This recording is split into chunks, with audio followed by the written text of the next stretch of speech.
أعوذ بالله من الشيطان الرجيم. بسم الله الرحمن الرحيم.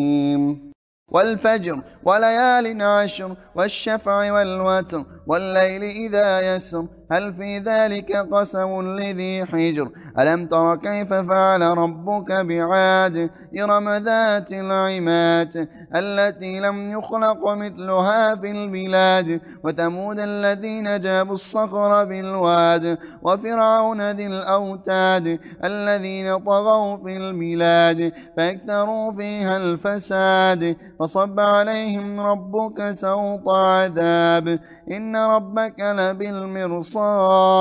فأما الإنسان إذا ما ابتلاه ربه فأكرمه ونعمه فيقول ربي أكرمن وأما إذا ما ابتلاه فقدر عليه رزقه فيقول ربي أهانن كلا بل لا تكرمون اليتيم ولا تحاضون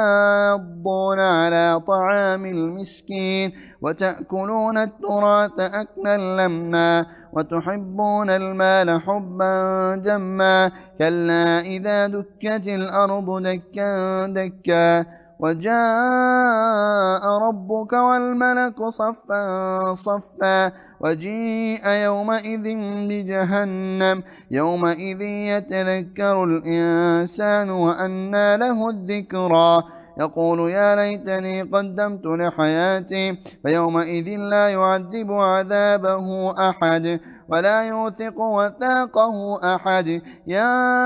أيتها النفس المطمئنة ارجعي إلى ربك راضية مرضية فادخلي في عبادي وادخلي جنتي.